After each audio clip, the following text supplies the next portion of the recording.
I need your opinion. Justice Hooney count. End of the fight. Quick count or no? Fair. This fight, Fabio just defeated Joe Parker, 11th round stoppage. I had him down on the card 7-3. Here's the stoppage.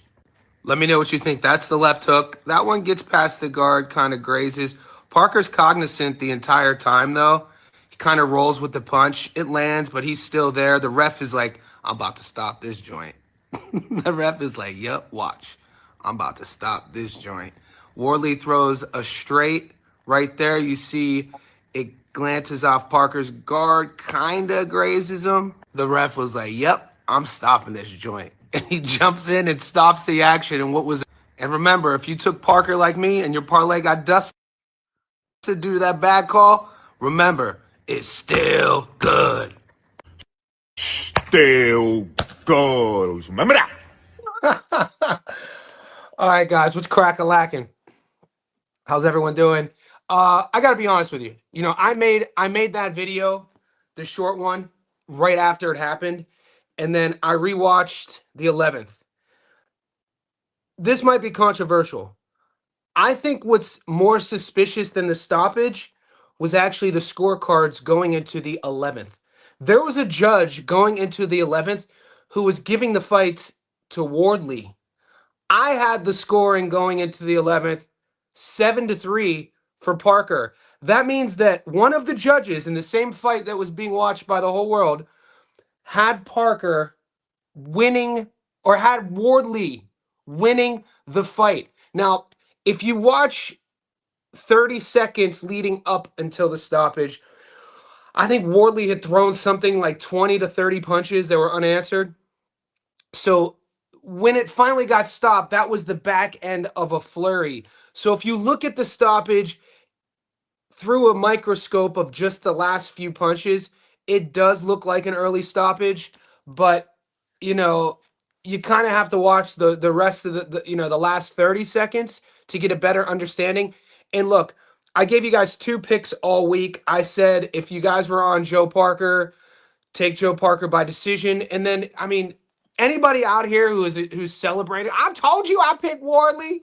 I'm the best guy in the world. I told you I picked Wardley by knockout. No shit. The dude has a 95% career knockout to win ratio. So if you're one of these guys online who wants to get a lot of love from me as like a guy who knows what they're doing regarding breaking stuff down, you're not going to tell me that you saw it coming. No shit. That's why if you pick Wardley, you're going to pick him by knockout. But there was some controversy to it, and like I said, I feel the biggest controversy was the scorecards. And I'll bring those up for you real quick. Wherever you guys are tapping in, say what's up. Make sure you like this video. I appreciate everyone. The Discord's been popping. The channel's been growing. If you haven't already subscribed, hit subscribe. Comment down below how you did this weekend. We hit a lot. You know, we missed on the knockdown prop, which I'm spewing about. But Kyrgyzstan, baby, we was eating. The underdog of the week hit again. I told you about Casemiro. We were on Kameda all week. So that hit, and then we hit the whole parlay. Also Japan. There were fights in Japan. So we did well. We did really good. And we got more fights tonight that I'm going to go over in a second. But have a look at this. And guys, if you're not having fun doing this, don't do it. As you can tell, I'm having, dude, you should be having fun. Here we go.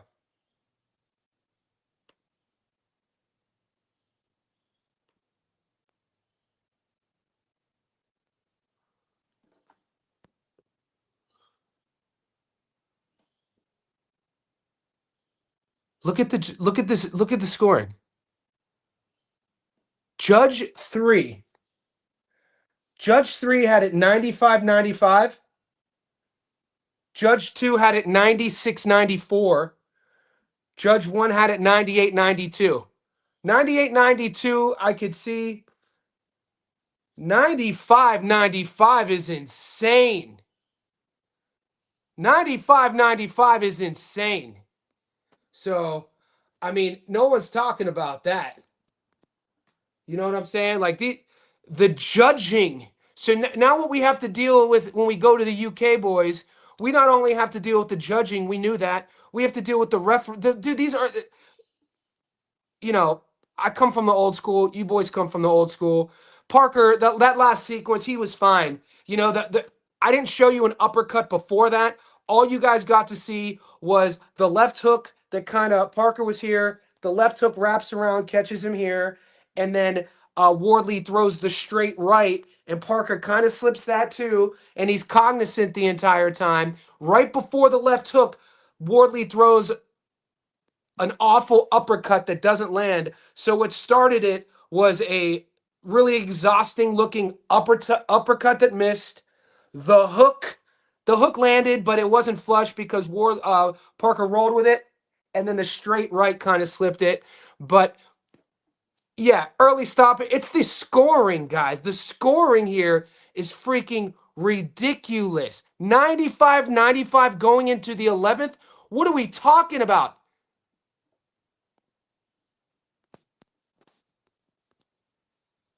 26-3 landed in round 11. Yeah, that for sure. Second round stoppage might have been less controversial. You know what's even more controversial out here? Because my prop of the week was a knockdown. It's like, come on, Joe Parker, take a knee to get a standing count. You know what I'm saying? But this is another testament on why Parker wasn't in trouble in the 11th.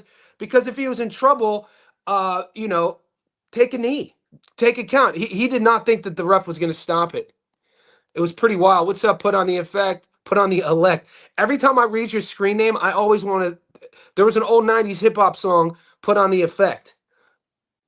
So put on the elect. That was complete trash. Yeah, there we go, Shawnee. Shawnee Shine. Doing well. I did well with Royce and Ezra. We eating. Good hit on that. Ezra did what he had to do. Royston did what he had to do. He was in for a fight. Guys, this is a good thing. Is it time for us to finally give Wardley his flowers, though?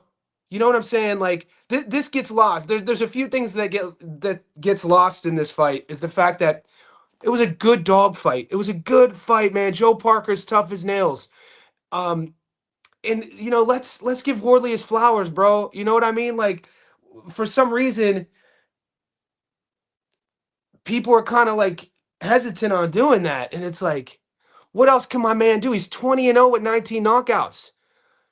I mean, yeah, he has flaw, but you know, if this kid was from New York City or Philly, if this kid was from Atlanta, this kid was from the US, he would be, you know, I think he'd be a much bigger star. I mean, he keeps finding ways to win. You know what I'm saying? He keeps finding ways to win, and you know, people are going to say what they will about Hooney. It's our job. It's our job to break down, discuss, critique, and we do it from an educated perspective. But at the same time, the one thing that you guys, if you're new to my channel, you're going to learn about me is I'm fair. So even though, you know, I bet against him, you know, I picked Parker to win by decision, but a lot of people, I'll show you receipts, listen to me when I said take Wardley by knockout. So, you know, we were torn in half, but that's what I do on my channel. I give both sides all fight week. Now, if you just watch my Stats Don't Lie video, you're only going to get my money line prediction. But on my live streams every day, I give you guys a path to victory for both. You know what I'm saying? And so, but what's getting lost here is Fabio Wardley, man. You know what I mean? Where does he go? I want to see Wardley versus Dubois. Slow the Usyk chat down. You know, I don't even know what I want to see from Usyk. You know, is Usyk done? Do we want to see? I want to see. Maybe Usyk gives up the belts. Maybe he retires. Who knows what he does? But Wardley versus Dubois, I think, might be the fight.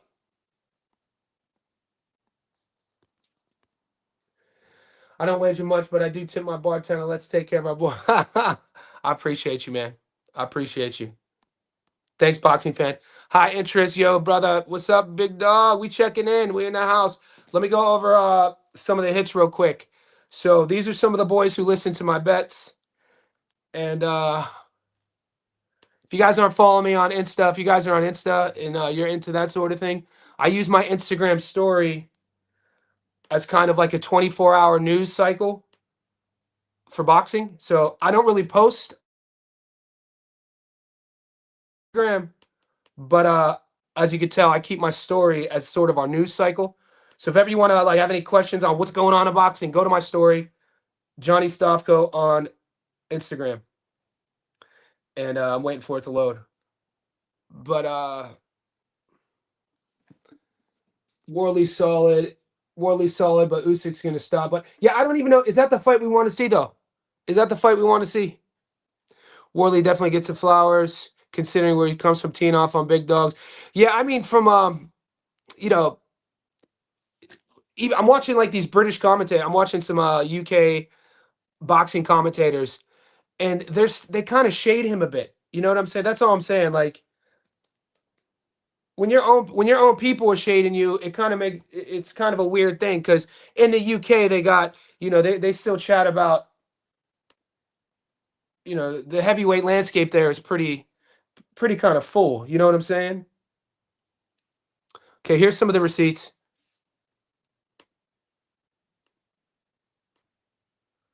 Oh, we're gonna go back to last night because we hit last night. We did a lot of good work all weekend, by the way. We worked in Japan. I gave you guys in the Discord my Japanese picks. So if you're not in the Discord, guys, you got to get in there. Click that link. It's a couple bucks a month. And here we go.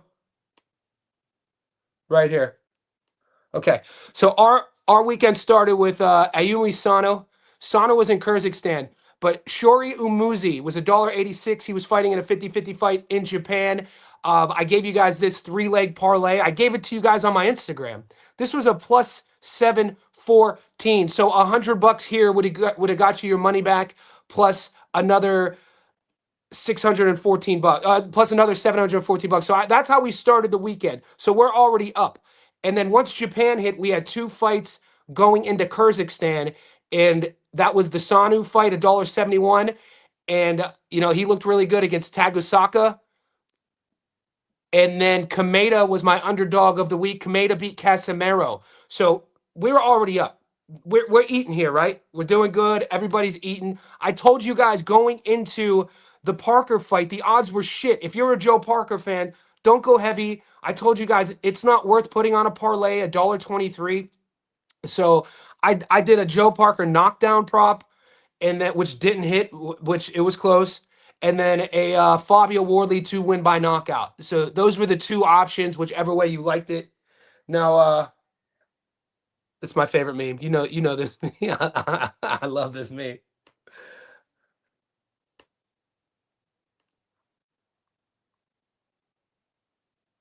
We back up.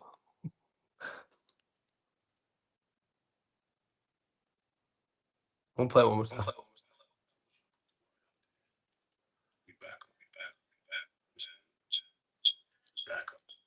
Okay, so now this is the one I gave. I posted it for you guys. I showed you the odds.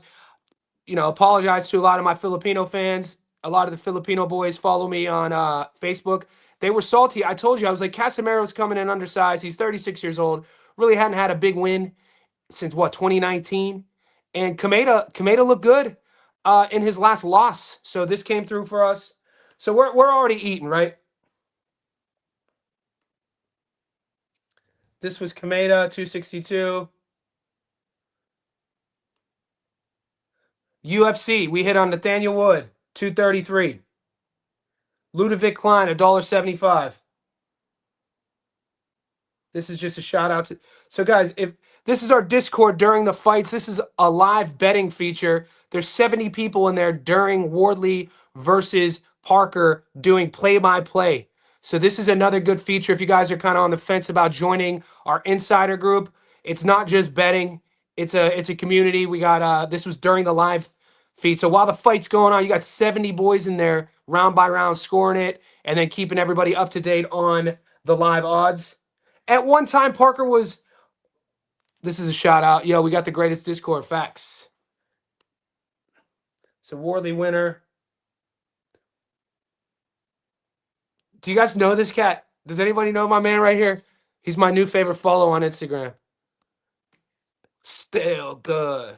We still good. Casemiro fights are not available to bet on in Michigan, but I would have bet on Kameda.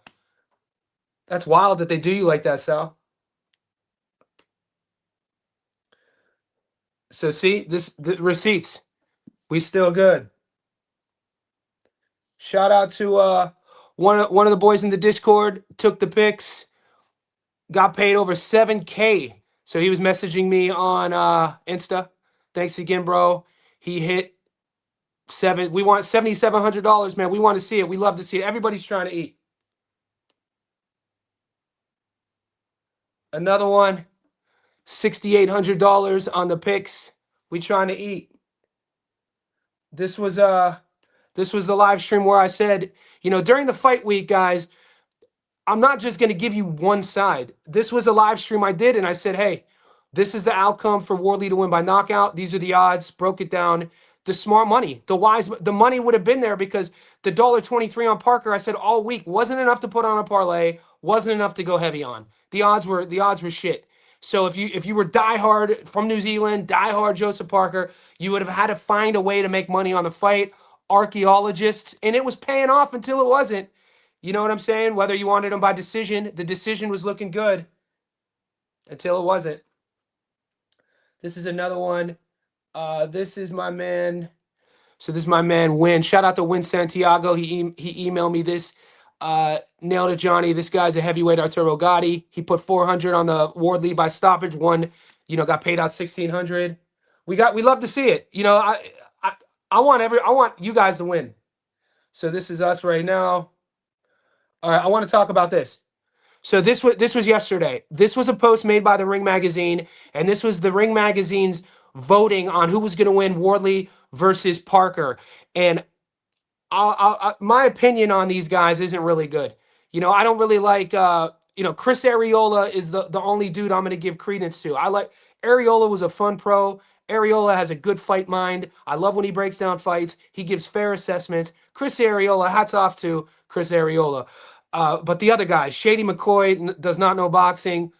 Mike Coppinger, come on, mate. Suspicious. And this version of Max, Mike, and Shady are equivalent to sort of paid political shills for any sort of right-wing or left-wing like news outlet. The Ring Magazine has a narrative that they spew out. And so when I saw that these guys were picking Parker, I'm like, the bet's cooked. I was like, the bet is cooked. People are sleeping on Fabio. If you guys have ever seen a Bronx Tale, this shit right here reminds me of at the beginning of a Bronx Tale when they're at the dog races, and everybody got their action, everybody's all hyped, and then you see Mush. Mush comes down from the stairs. Hey, number seven, yeah. And everybody sees before the race is even over. They see Mush got their pick, and they just tear up the tickets, and they leave before the race is even over. That's how I felt when I saw these Ring boys picking Parker. I was like, we're cooked. We are cooked. What else we got here? Oh, that's me talking shit. All right, this is Joe after the fight. I wanted to play this.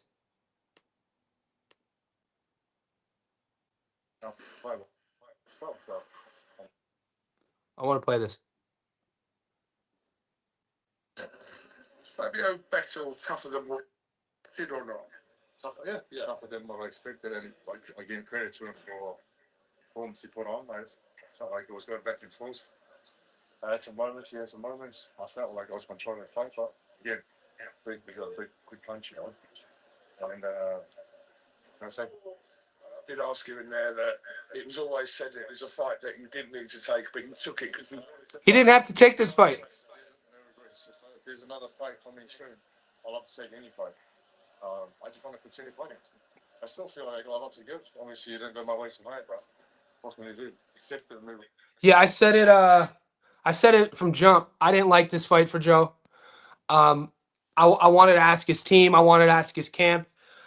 I would ask him straight to his face. I said this last week. I didn't like this fight. I mean, it didn't make sense to me other than an ego fight, other than an old savage who wanted to show that he's no gatekeeper and wanted to show the young buck what time it really is. And everything was working and going to plan, minus the second round and minus a little bit part of the 10th round. But Joe Parker was on his way. What is up? This is what I'm talking about. Fabio Wardley, boy, this dude. Well, we got to see him outside of the UK though. Let's make his next fight in maybe Dubai. Does that make sense? But who does he fight next? What happens with Joe Parker? You know, he's been in some wars. We know that. This is the one that I like. What's your opinion on this, boys?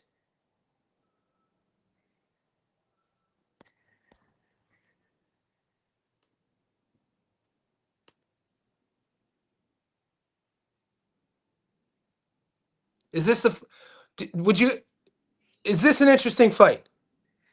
Because I want to know what he, are we sold on Wardley? Does he beat Dubois? Interesting. I don't know. Maybe we might not see this. Maybe we would see this.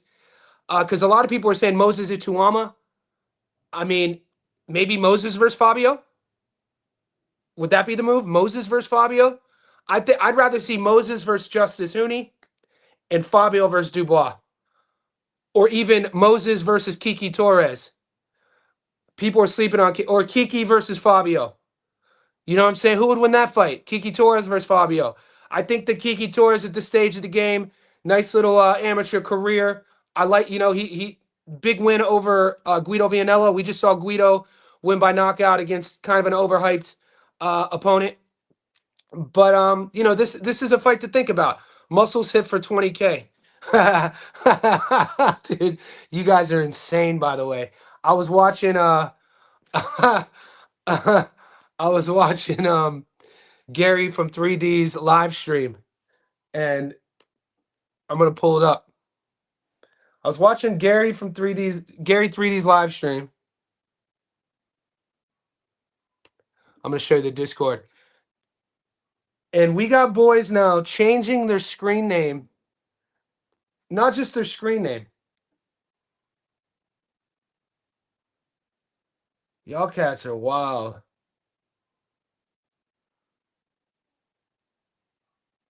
This. So this was from Gary's live stream.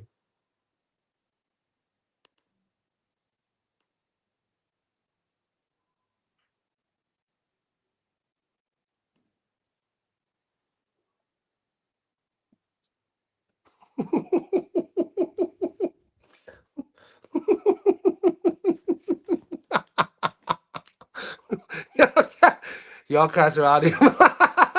Who the hell is changing their profile picture to muscles? This shit's we're never gonna get past this, are we? Ticketgate will live in infamy as long as my channel exists.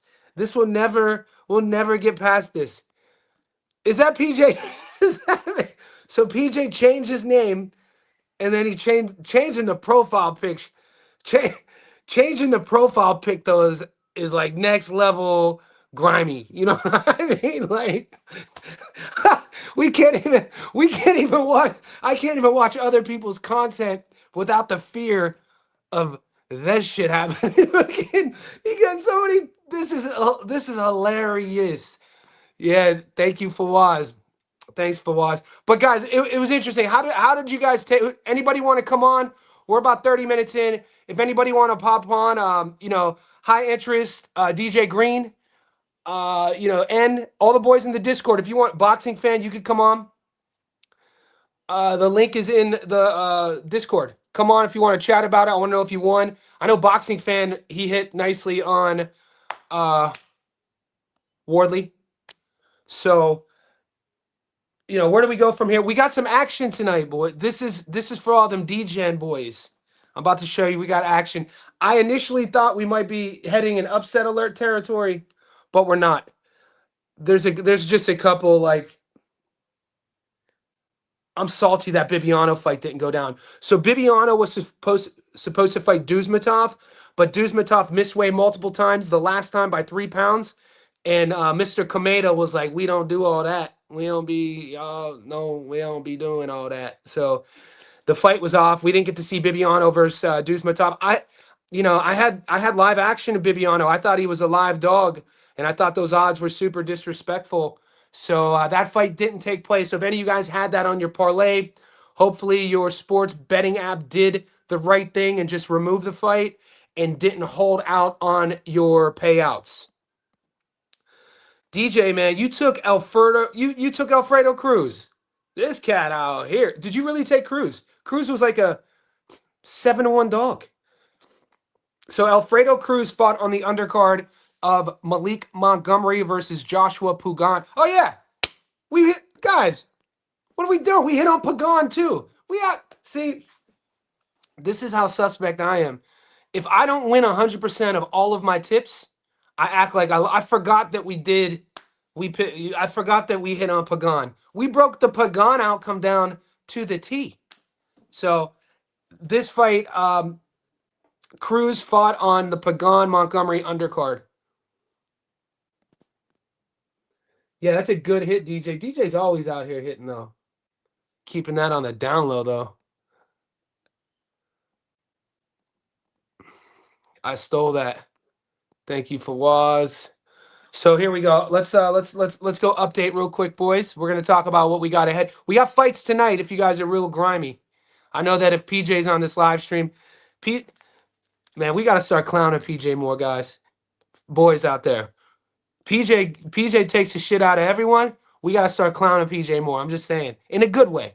So PJ, if you're on, in a good way, because you go hard on some of the boys, and you got to be able to take it. Sure enough, PJ just he's in the Discord right now. Why didn't you tell me to take it? Why didn't you tell me to take it? How come you didn't tell me to take Wardley out here? The boys are at Ruth Chris eating steaks and shrimps. You guys are wild. How do you guys feel about Lubin Ortiz? Let's talk about that. Let's cover this fight tonight real quick, and then we could go to Lubin Ortiz. All right, so we have two fights. There's no value here. Tateron and Neary, there's no one on upset alert. We're not even getting knockout props. Nope. I'm not. There's no reason to even play these fights. There's no reason. Lewis Neary by knockout? Nah. Let's check box Bet365. Let's see what Bet365 is saying up in here.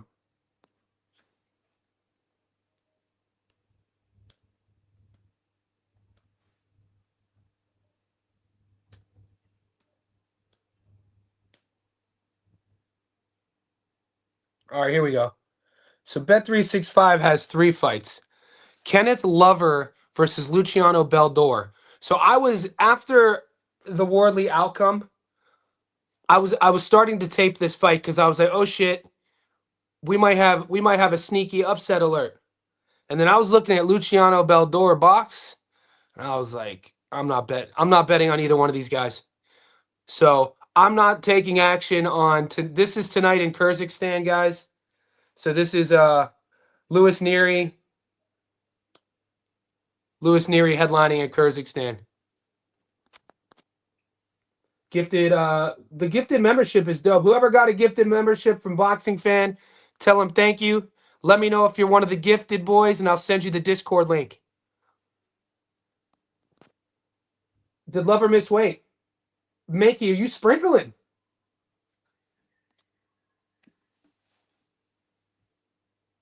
Mankey, are you sprinkling on the Lover fight then?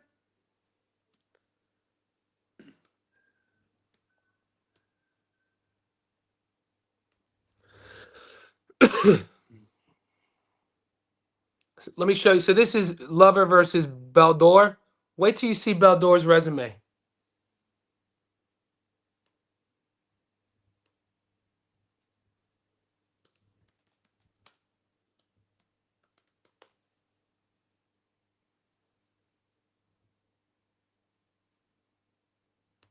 This resume is suspect. No shade, though. No shade. No shade. No shade. So this dude is 21-4. He's got stopped twice. He has 1 knockout. He's an Argentine.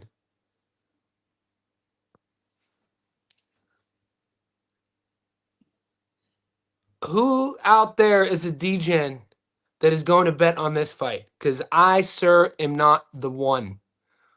I lead from a position of leadership. Don't go chasing your losses. Don't chase your losses, guys. If you're down and if you're not having fun, don't bet. You don't have to bet. You don't have to bet to join the Discord, guys. It's not just betting in there. Usyk, my guy, with the super chat, man. You always hook me up. Thank you, Usyk. Usyk, is that? How did you change?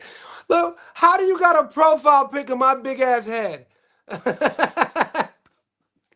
This is crazy. This is crazy. I'm screenshotting that. You got a big ass. I got a Hey Arnold head. You're using my big melon as your profile pic. That's chaos.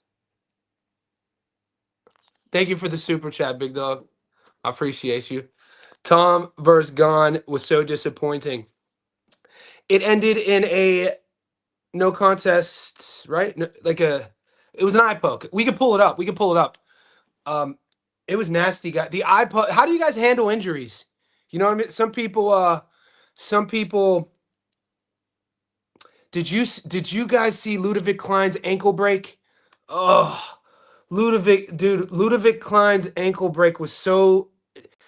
That one saddened me because I'm a Ludovic Klein fan, and a lot of you guys were boxers, but if you're watching the UFC, you probably like strikers like myself. I'm not going to watch the UFC and cheer for grapplers. I'm going to watch the UFC and cheer for strikers, right?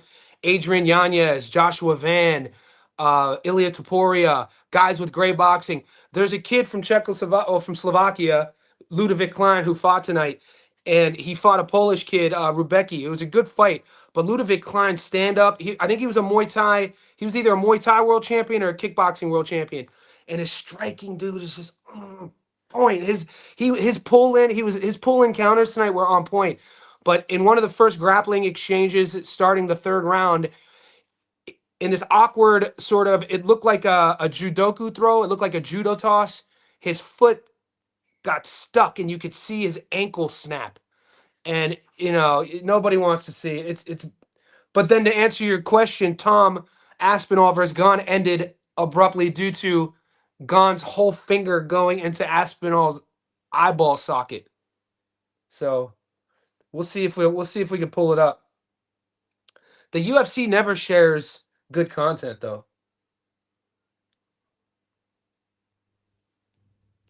What's a good MMA Instagram site to see the content?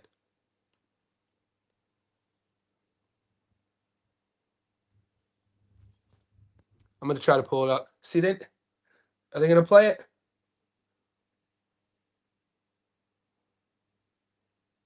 And the crowd was booing. When you see the replay, dude, this is absolutely disgusting. Who should I go to? Maybe Calf Kick Sports. Those are my guys. Shout out to Calf Kick Sports if you guys don't follow them, if you like MMA. These guys are beasts. I bet you these boys have it. Yep. What did I tell you? These cats are wild out here. Oh.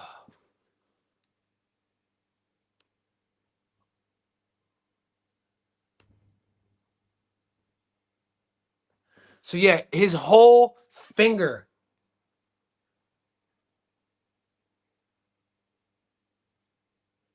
What's up, player? Oh my god!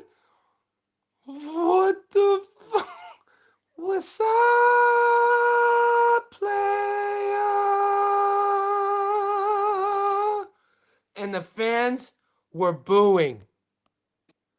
Hey Johnny, I became a member a while ago. Yeah. So Aussie Pugilist.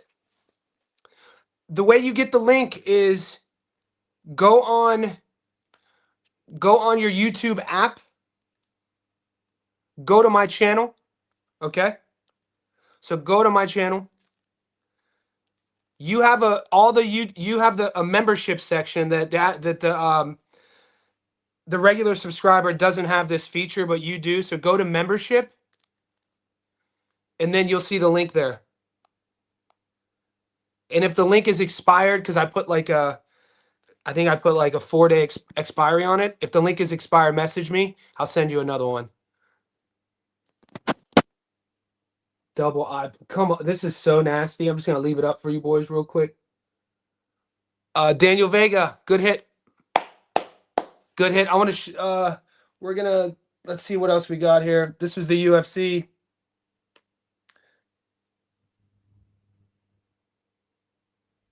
I didn't get to see the Batista fight. Did Batista get dog walked? Did anybody watch the UFC with Nurmagomedov and Batista?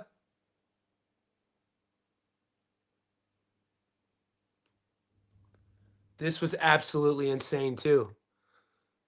Dude, mini Calvin Gastelum is a real legit fighter. And the Aussie right here starched him. This was a crazy knockout.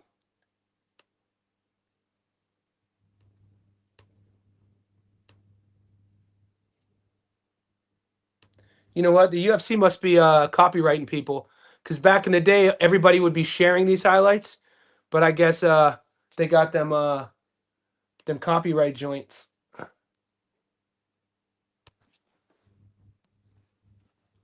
Boxing fan Umar got dropped. He did. Okay, Umar got dropped. Yeah, Bautista's a dog, so he lost the decision. So he fought well. I thought the 4-1 dog was a bit much. I thought people were sleeping on Mario. I thought he was worth a sprinkle, so it's good that he did well. Mario's a dog. He doesn't, he's not one of these guys that's going to self-promote. He's not going to talk a big game, but the kid is a dog. The kid could fight, and he's a tough out for anyone. So I'm looking forward to watching that. Aussie Pugilist. Yeah, Pugilist, we'll get you that link, big fella. He dropped Umar in the second with the knee. Good looking out, Usyk. I appreciate you.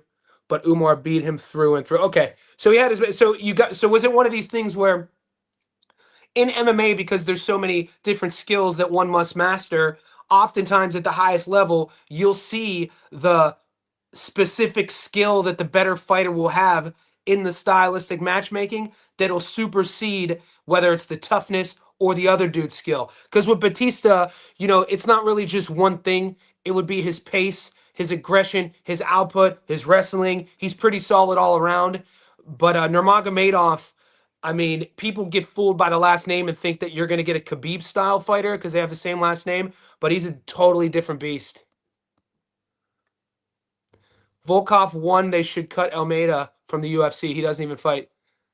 No way. Dude, did anybody take Volkov? Volkov was a huge dog. That was worth the sprinkle.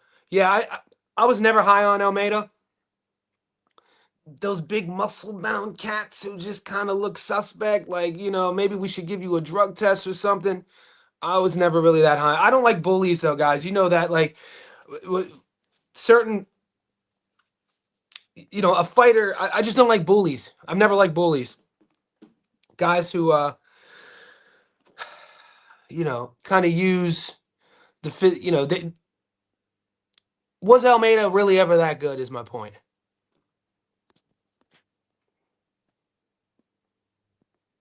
Okay, Maestro. Shout out Maestro. Good hit. Took Volkov. Did you take Volkov because the matchmaking? Did you see the odds? Or was it something else? Did you see something in the tape in the study that you just felt? Because Volkov's been in there with the best fighters in the heavyweight division for like a decade. Volkov's experience, literally in the UFC, in probably main event fights, trumps Almeida's. Almeida, just popped in maybe 3 years ago, I think. He was kind of like, did Almeida come up post-COVID or the COVID era whenever all those fights were going down at the apex without the crowd? But Volkov has been in there. I'll never forget when Derek Lewis, Volkov was beaten. Derek Lewis literally had like a Fabio Wardley-esque performance when he was losing every second of every minute against Volkov until he wasn't. And Lewis, with like a minute left, I think, in the third, lands a bomb and, stops him real late. Guys, wherever you're tapping in, let's like this video, subscribe, comment your wins, comment your losses. Tell me if you want me to talk about a fight. I will get, one of your questions was Virgil versus Lubin. So we'll get to Virgil and Lubin. It's a fun fight. We got a lot of fun fights coming up. Me by nature is going to be a natural optimist.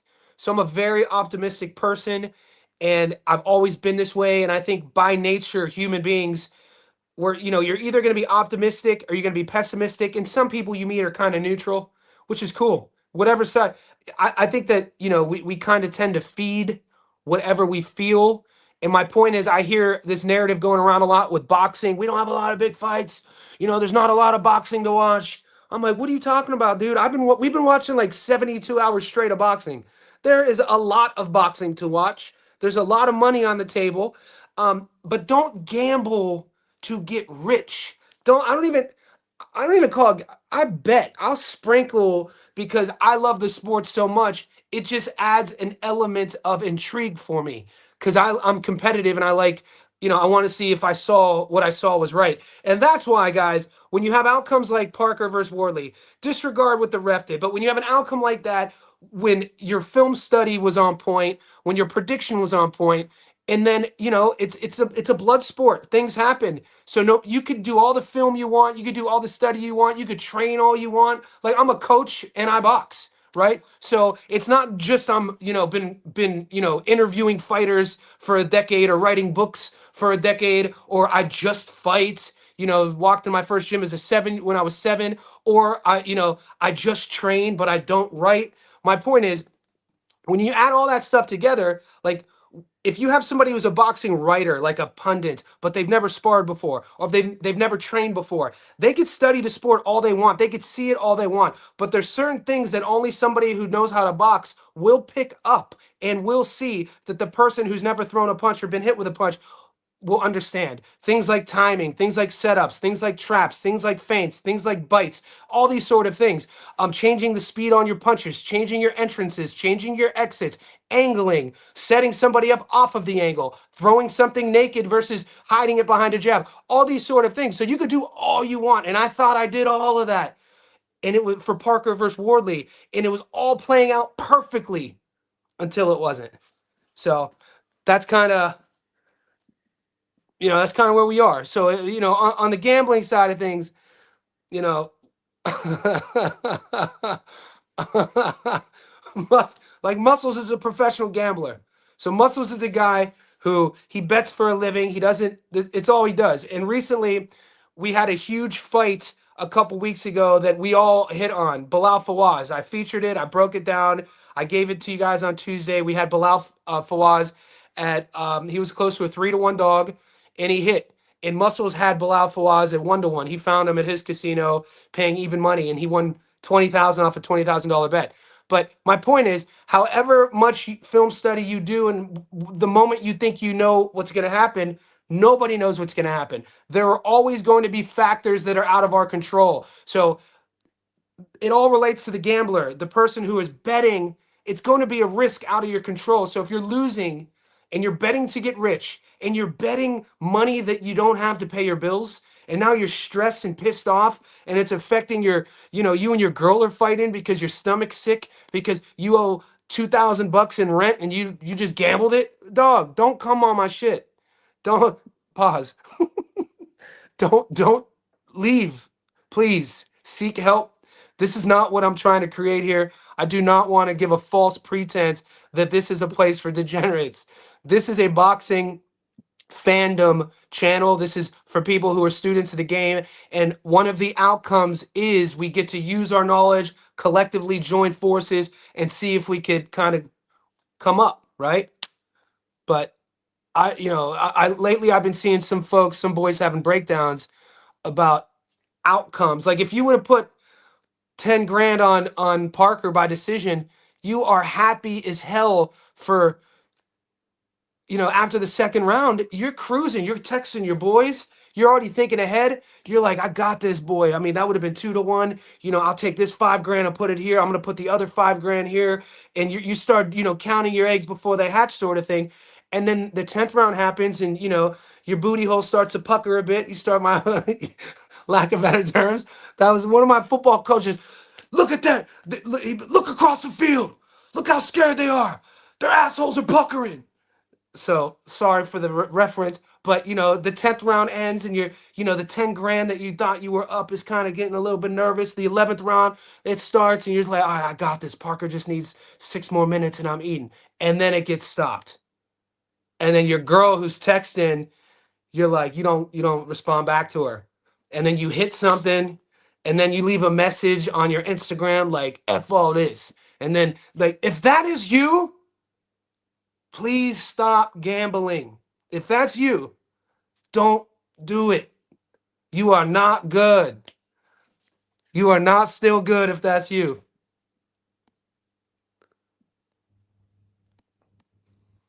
Why these fools say muscles hasn't been seen? I don't know, Mankey. I don't know, Mankey. Mankey, is it Mankey or Mankey? Because I want to pronounce your name right. Mankey crazy? Mankey crazy. Rambler, muscle scan is taken from 95. People sleep on Rambler. Rambler's my guy.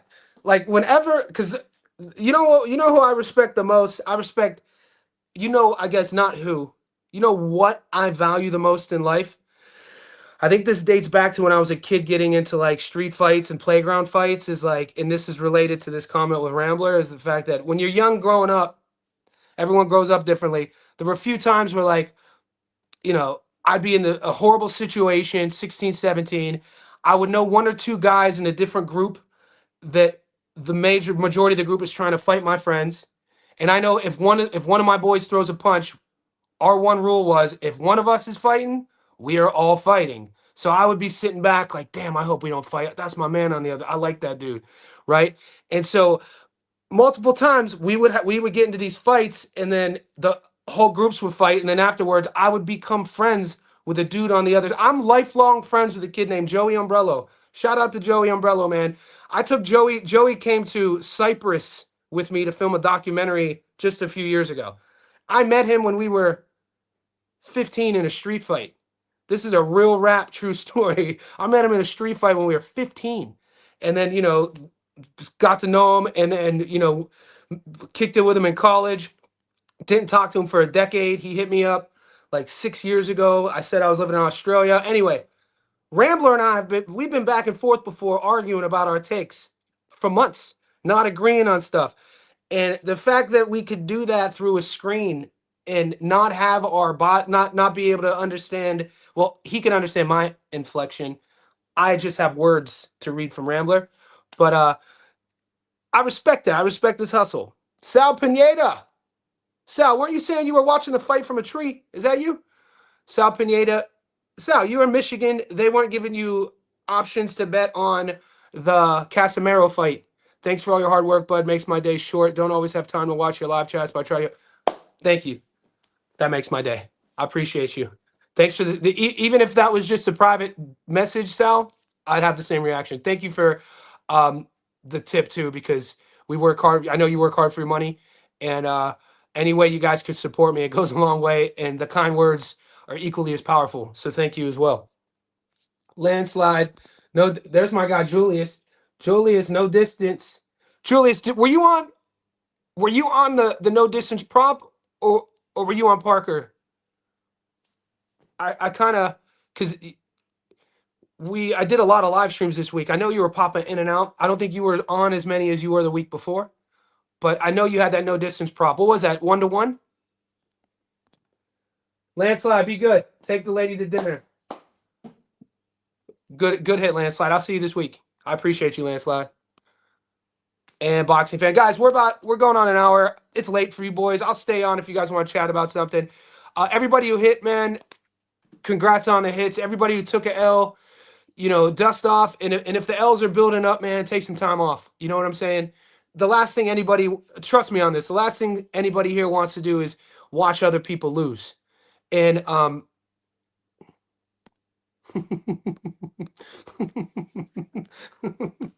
and we do our best to spread the wealth. We do, because just ask PJ in the Discord. Just ask PJ what the Discord looks like today versus this time last weekend.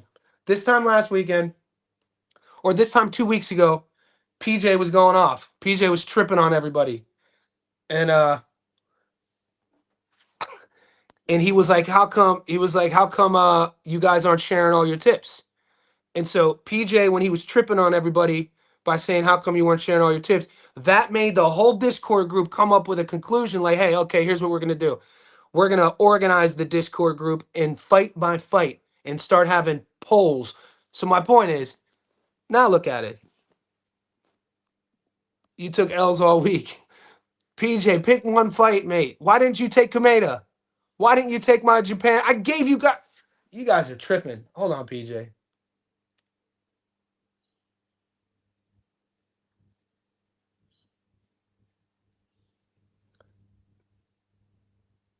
I left you a voice note.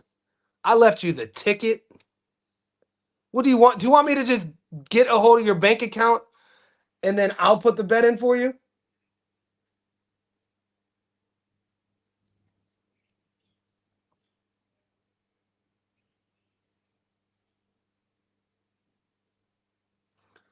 Give me 1 second.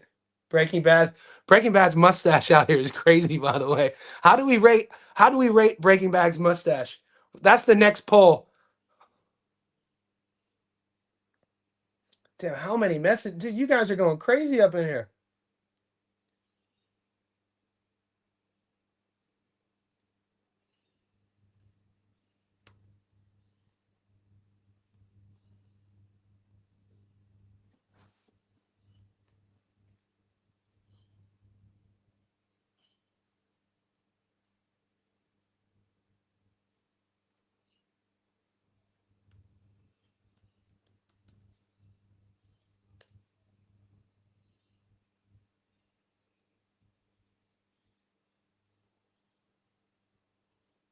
Anyway, I can't find it. This ain't my bet. This isn't one of my strengths. I'm not a technical strong guy, dude, in terms of knowing technology. I was trying to find the ticket that I told PJ to take, and it hit. And then when he doesn't hit, he talks about, well, I ain't never be hitting. Y'all be hitting. Y'all always be fighting. I ain't never be. Y'all like Anthony Mason or something. Jinru, Johnny, I made money on Fabio. Eat, even though I had Parker. Same. Right here. Same. I had I told you guys all week my play. The play was this. My play all week was to leave Parker off of parlays, to leave Parker off of money line bets because the odds were not good enough. So I went 1-1. I missed on Parker to be knocked down. That was my one Parker play. It was my prop of the week. My prop of the week. No, it fucking did not hit. It was horrible. I lost money. But I did hit on Fabio by knockout. That was the other one. It was like those were the two money plays in my head that I saw for value. Because it was like, I mean, and people who took Fabio on the money line, that's the play too. I just, from how it played out, I didn't see that happening. Yeah. What the fuck I think I am. Dude, this used to be a simple place, and this used to be a simple place. It was me doing my Stats Don't Lie videos, no live streams, no Discords. I go about my business, my normal life. I would upload one video, Stats Don't Lie. I might have done a short about a weigh-in, and that was that. And now you guys got me doing prop of the weeks and long parlays and live streams.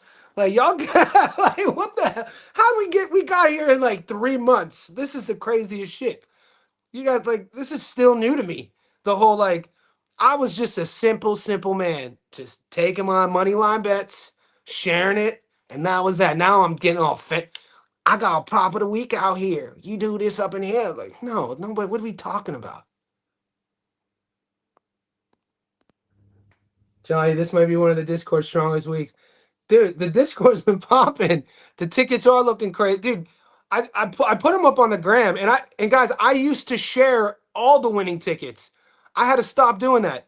It was only like a month ago I would share everybody's ticket on my Instagram. But it's like I'm not doing that. There's a lot of ticket. Maybe boxing fan, boxing fan, I got a great idea. Boxing fan. Let's do a separate Instagram. We could do a JSB Insta and just put our tickets up there. Something along those lines. We could do a JSB Discord, something like that. an Instagram page that doesn't have my big ass head on it.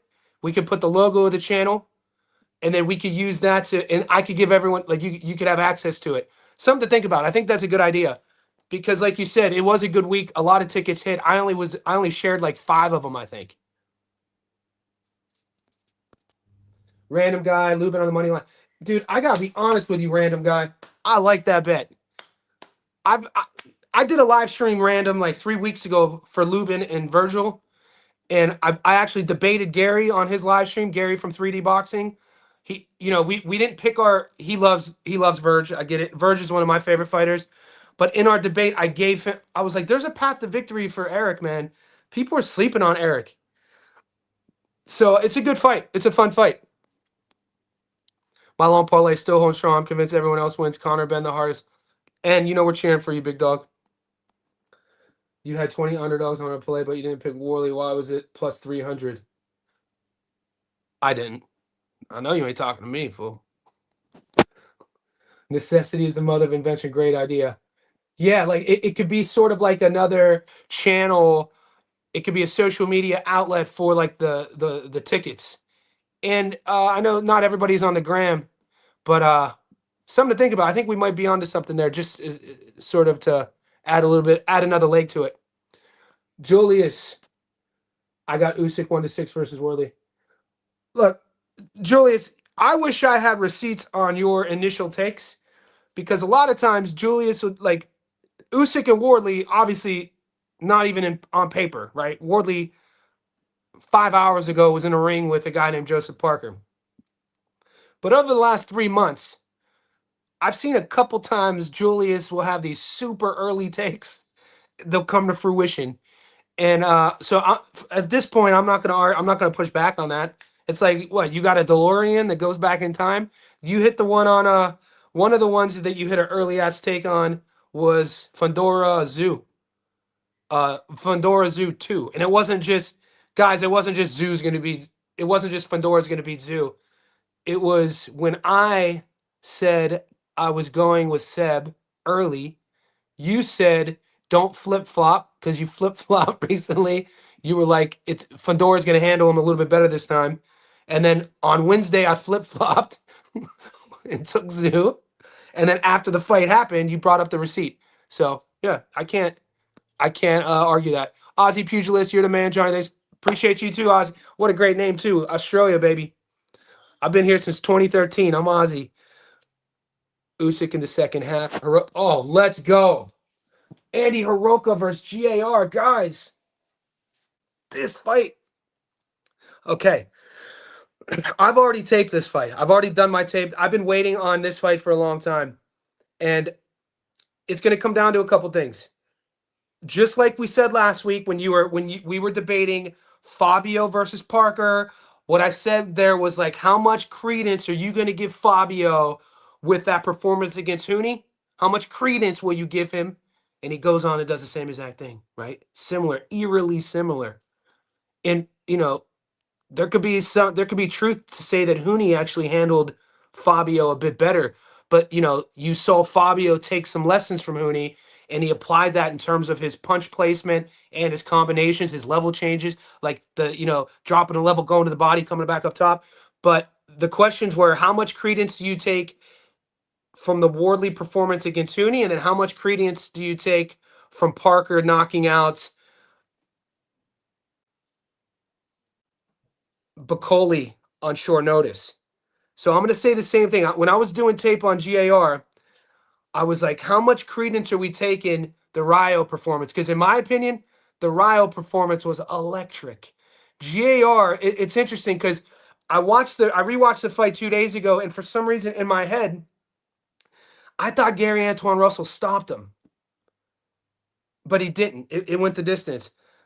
And then I rewatched Alberto Puello, and Puello was down. Going into the fifth, I had GAR up 4-1 against Puello. And then GAR either took his foot off the gas, or Puello, he underestimated Puello's toughness. Maybe Puello's size as well. Puello's a big, long, southpaw and he uses the entire ring, and totally different matchup. Pueo and Ryo. Hiroka is going to be more akin to what GAR saw in Ryo. Okay, Hiroka could crack.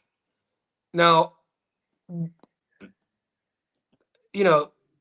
a week ago before I rewatched Ryo and Pueo, I was all hell bent on GAR easy money. I was like 100% convinced GAR easy money against Hiroka. I watched Hiroka's last two fights and I'm thinking, dude, GAR is going to be in for a dog fight. This is going to be a dog fight. I think this fight's closer than people think it is. So, yeah, I'm not picking Hiroka to beat him. All I'm saying is I think we're going to see a barn burner. That's all I'm going to say. What do you think about that? Why didn't I pick Wardley as the underdog? It was plus 300? Because during my Stats Don't Lie breakdown, I told you this, PJ. Watch my breakdown. It's up on my channel. I don't ever pick winners based on odds. There's nothing in the film that I saw in Fabio Wardley that was giving me confidence to then share that with the world on my channel. What was his path to victory? To lose almost every round and then have a flurry in the 11th and have the ref stop the fight? What was his path to victory? I'm not going to put a dude who's plus 300 on a parlay just because the odds are good. You should know that by now about me. Come on, PJ. Lock it up. Oh, I've seen it. And I've seen it. I seen it. He had sex with my mama. Why? GAR fought Boots Ennis 4 times in the amateurs and beat him 3 times. GAR's amateur record is ridiculous.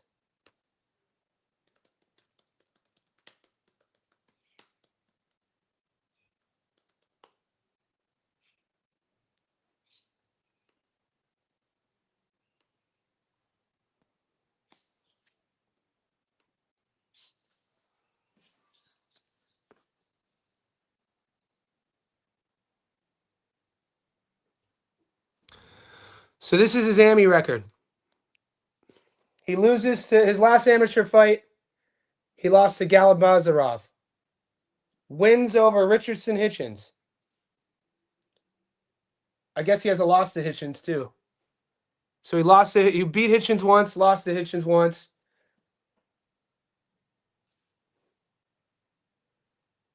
Lost to Pat McCormick in the amateurs. We know about Pat McCormick. Wins over Jermaine Ortiz. This is the amateurs, though. Beat Abraham Nova, Hitchens, Jermaine Ortiz, Jaron Ennis. It just depends on how much credence do you want to take. And guys, the reason, I don't use this in my film study, by the way. Like when I'm breaking tape down, the amateur record means nothing to me in terms of my prediction, but it's a good talking point. You know what I'm saying? It's a good talking point. It's cool. Like, did you know stuff? Like for instance, Malik Montgomery. Did you guys watch Malik fight against Joshua Pagan? Malik Montgomery fought Joshua Pagan in Puerto Rico 2 days ago. Malik Montgomery, storied amateur career. Montgomery, as a pro, recently fought at 126. He was coming off that loss to Jeremy Hill at 130. He fought Pagan at 135. Guess who he fought in the amateurs? Edgar Berlanga. So my point is, people grow, their physiques change. Gary Antoine Russell, his size, he was like this when he was, I'm pretty sure he fought at one in the Amis. He was fighting at either 40 or 35. No, he fought at 30. So he fought at 130 in the amateurs. So he's only gained 10 pounds. So he fought Boots Ennis at 130 in the amateurs 4 times. And we know how big Boots is. So my point is, you could take, he went 3-1 against Boots in the amateurs. I think they fought at 130 pounds, maybe even 126. And now as a pro, GAR fights at 40. And, he'll probably end up staying. He might go up to 47. But Ennis, before it's all said and done, Ennis might be at, we could see Ennis go up to at least maybe 68. So guys grow at different times was my point. So it's really hard to put too much credence and emphasis on specific matchups that happened before these guys were physically matured. Why don't you consult? What's the sports almanac? Oh, the DeLorean comment could have been stopped. I agree. I agree. What could have been stopped in the second? You think it could have been stopped in the 10th? Okay.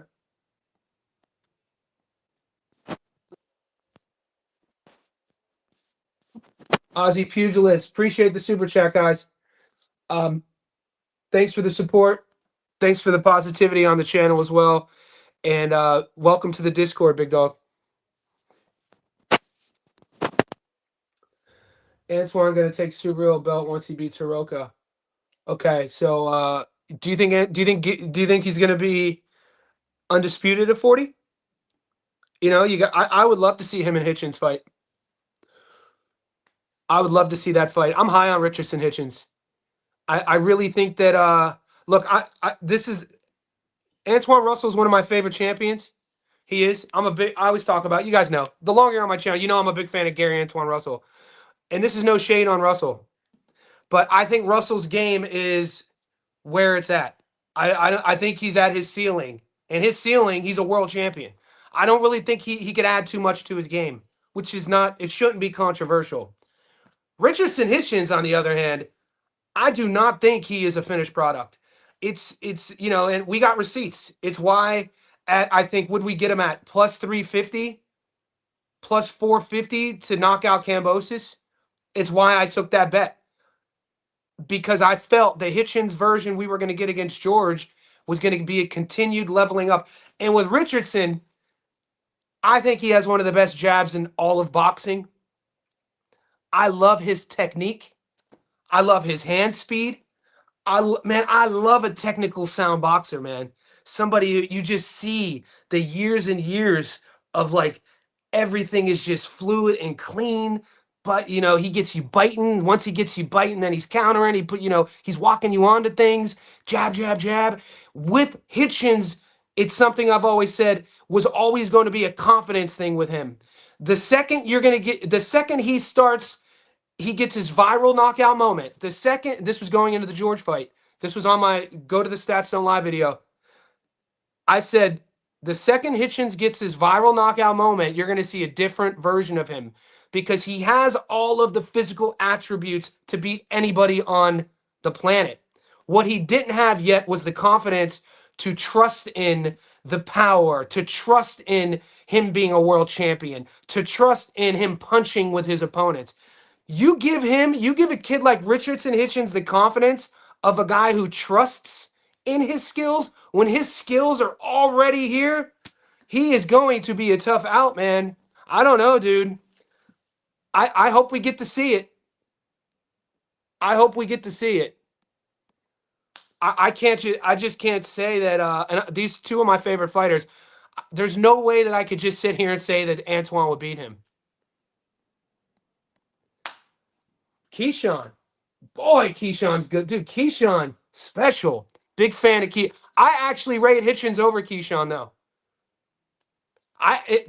From what I see, I put Richardson I like Hitchens above Keyshawn, which sounds crazy.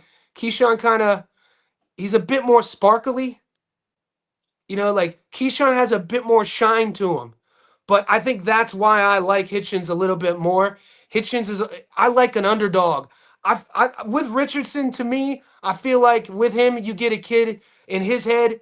He's always been overlooked. You know, he feels that he kind of has an underdog mindset. I'll bet on that guy. That's what I like about him. You know what I mean? And I like brash shit talkers too, though. You know what I'm saying? I like a guy who could talk shit and back it up. So I'm not a conservative sort of stylistic fan. It's just there's certain things in certain fighters that you like, right? And Hitchens, I like the underdog, technical mindset guy who's still kind of learning and growing into his confidence. And with Keyshawn, I'm here for it, man. I like Norfolk's son. You know, I like the admiration he has for Norfolk. I love Pernell Whitaker. He was one of my favorite fighters as a kid.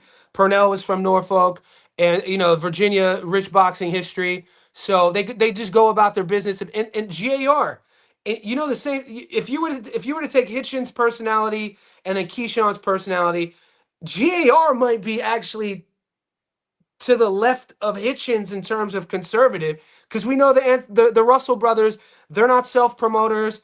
You know, try to find GAR's Instagram. You know what I mean? Try to find like Gary Russell. Gary Russell's going to be a little bit more, outspoken. And at one time, Gary Russell, fastest hands in boxing. People forget, dude. Gary Russell, the older brother, mate, his hand speed, dude. Jesus, that family. Um, and then you had his little brother, the youngest one, just fought like a month ago. There's Gary Antoine, Gary Russell, and then Gary starts with the A as well. We just saw him fight. Usyk, my God, Raleigh Romero, dude. So Raleigh at 47, Usyk. I'm not going to sit here and talk trash about Raleigh. If I know me from the channel, Raleigh's my guy. I'm a fan of Raleigh. I always say I'm a has there been another two division? He's a two-division world champion, overachiever. Raleigh Romero, overachiever. I gotta love an overachiever. You know what I'm saying? A dude that, because of his personality, people have always sort of casted away, and they underrate him and they sell him short until he constantly, you know. Nobody had him against Garcia. No one picked him against Ryan Garcia. If that version we saw with Raleigh, that motivated version, fighting confidently, his explosivity in and out, that's something that goes that no one talked. Everyone talked about the hook. Everyone talked about the hook and the physicality. But dude, the kid, his foot, the explosivity he has of being able to just boom, do things that a lot of guys can't do, because a lot of his strengths you can't train that. You have to be born with a lot of the gifts that Raleigh has. So I'm interested, man. Does Raleigh, at 47, what's his move? We know we got Norman Jr. versus Haney.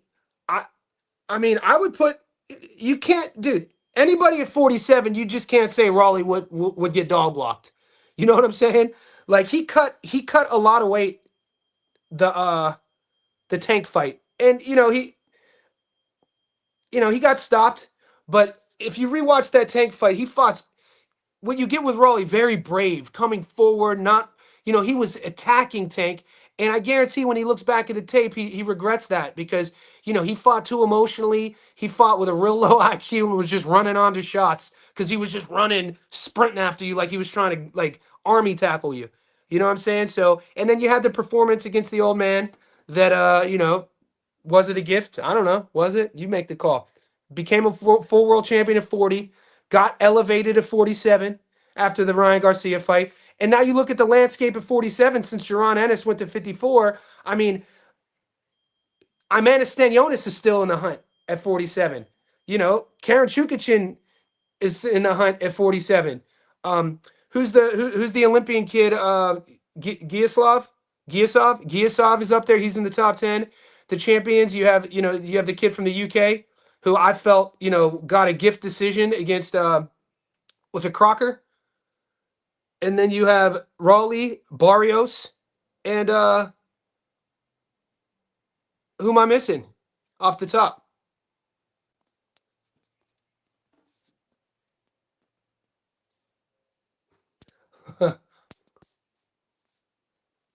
Sorry about the chat. I'm catching up right now. You guys just got me on a run. Tiger. I'm a fan of Tiger. Tiger's my guy. But Tiger's fighting Nick Flaz. Pete, don't sleep on Nick. I'm gonna pull Tiger Johnson's my guy, Northeast Ohio guy. Delonte Johnson's my dude. We talk all the time on Insta. Tiger's a beast, undefeated. I like him at 47. He's had a couple fights there since he went from 40 to 47. I think Tiger's gonna still fill out, like, with his frame. You know what I'm saying? But Nick can fight, man. I'll pull up Nick real quick.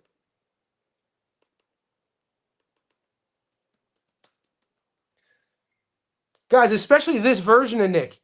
Because don't judge this dude from, I mean, he only has a handful of losses. But when you're talking about a Puerto Rican, a fun Puerto Rican style, the charisma, everything that comes along with that Puerto Rican style, boy. La Bestia. 15-2. I mean, his last loss was to Boca Chica. He got stopped early against Boca Chica. That was 5 years ago. Now, Boca Chica's a guy. Boca Chica could crack. He got hands. He's no, he really hasn't done much since then. Boca Chica is a guy whose career that after that Nick Flaz knockout, you kind of thought that his career was going to take off, and it just happens in boxing. Sometimes you need more than just your performance. You need the right people carrying your career. You need the right promoter, sort of thing. But Boca Chica wasn't a bum. It wasn't like he got starched against a buster. Boca Chica could crack. The Jai Tucker win. He hasn't lost since 2020. So since then, 1, 2, 3, 4, 5, 6, 6-0 with 1, 2, 3. So 6-0, three decisions, 3 stoppages. But with Tiger Johnson, you're not going to get a guy. He's not a guy who, as of now in his career, that win a lot of rounds, but he's still figuring out who he is as a pro. He better throw a lot of punches, though. That's all I'm going to say.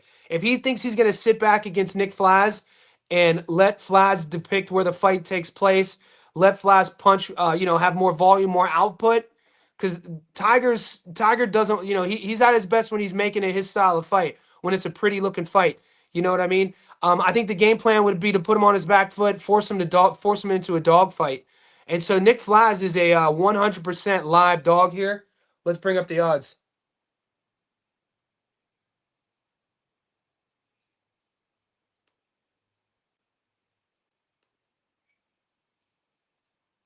Hopefully, I wonder if they're going to let us see the odds on this one. Yeah, here we go. Oh, I can't wait for this fight, guys. 2 weeks, man. Dude, Nick Flaz at 240, dude. And look at those odds. So look at the money coming in. There's already been money coming in on Nick because these odds were wider, and you could see that the diagram there. I think Tiger should 100% be on upset alert. I do. Yes, he's a technician. He's a mover. But his timing is going to have to be on point. His accuracy is going to have to be on point. He's going to have to get his punch volume up for sure. Yeah, but Tiger's not. I think what's Nick's probably 31. What's Tiger, 28?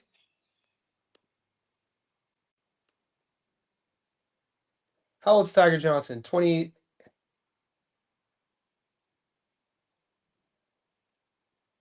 Tiger's 27. So Tiger just turned 27.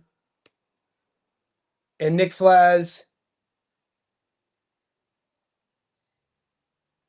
No, Nick Flaz is 29. I see, Julius, I always think this too. I made this mistake on my last live stream. I thought Nick Flaz was 33 years old. I thought Nick Flaz was 132 years old. He's 29. He's a year and a half. He's like 2 years older than Tiger, but a wealth of pro experience. You know what I'm saying? So Flaz turned pro. Flaz turned pro a decade ago. A decade ago.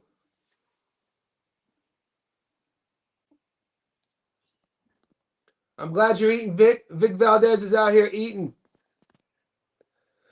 Tiger don't have a lot of knockouts. All of his fights go the distance. That's sort of like that operator, that amateur operator. Like I said, you brought it up. He's going to use the entire ring. He's going to use his jab. He's going to score points. He's going to walk you onto shots. He's going to counter you. He doesn't want it to be a dirty fight.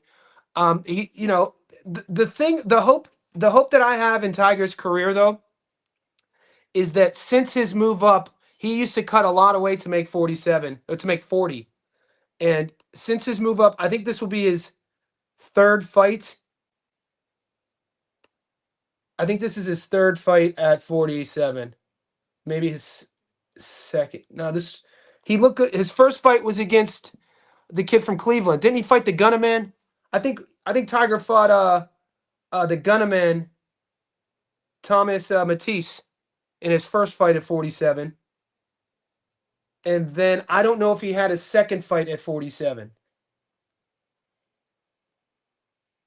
Oh no, he didn't fight Tom. Who am I thinking of fought Matisse and another Ohio fighter? My bad. It wasn't Tiger. Was it Albert Bell?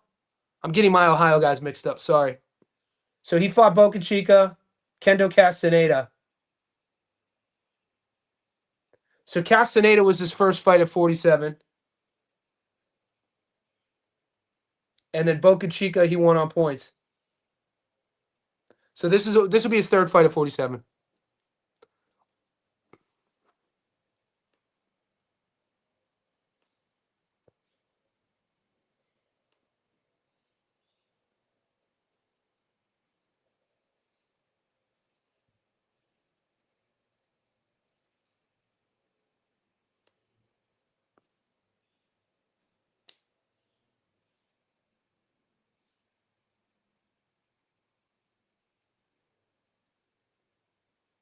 Yeah, no.